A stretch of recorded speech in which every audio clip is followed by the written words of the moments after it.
tu, yelah dulu kita bujang. Sekarang kita dah raya ada anak. So dia punya vibe tu dah rasa lain dah jadi mak-mak orang.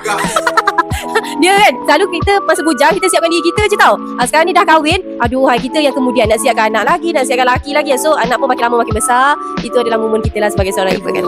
It's not like kenangan paling manis lah, tapi kenangan paling kita rindu the most dengan arwah nenek lah, dengan yang sebelah yang dekat Selangor. Sebab saya ada, yelah of course lah kita ada dua nenek kan. Yang sebelah ni dah biasa dah, tapi yang lama, yang macam kiranya dah arwah nenek tu dah lama tak sambut. Tapi every time kalau sambut dengan dia macam dia punya menu tu lain. Sebab dia orang Banjar, dia punya menu lain, dia punya masakan dia lain, unik lah sikit. So just rindu that kind of vibe je. Okay lah, dia kelakar sikit tau.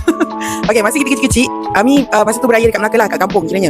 Masa tu Ami ingat lagi, kita belum balik lagi kan, kita pakai skirt pendek tu, ya. Lepas tu high heel dia bentuk love tu. Lepas tu, okay, baju tu warna merah, ingat lagi. Lepas tu kan, lalu pula kawasan macam, tak tahulah, Padang kot kan. Lepas tu nampak lembu banyak gila. Dia dengan baju merah, dia kejar weh.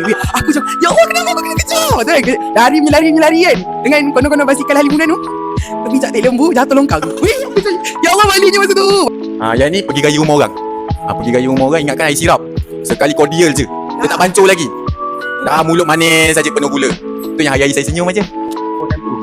Tapi saya rasa kenangan paling best yang budak-budak lah. Sebab budak-budak kita raya memang sangat-sangat best. Dia bukan setakat duit raya dia dapat. Kita dapat berlari, dapat apa lagi, dapat main. Besar-besar ni dah tak boleh dah nak buat macam tu. Kau buat macam tu, mak kau cakap, kau buat apa ni? Tak happy. Tapi raya yang paling kita ingat adalah kita pernah beraya di Jerman. Gitu. Kita raya kat Jerman dengan suami kita berdua je. So masa tu raya di Jerman makan roti cua. Makan roti sebab diorang kan tak berhari raya sangat. Cuma hari raya kedua tu kita akan pergi ke dutaan berhari raya. Masa tu terlampau banyak menu. So masa tu best lah. Masa tu kita akan berjumpa lah dengan orang-orang Islam yang sambut hari raya sama-sama kita. Best lah, kat Jerman man.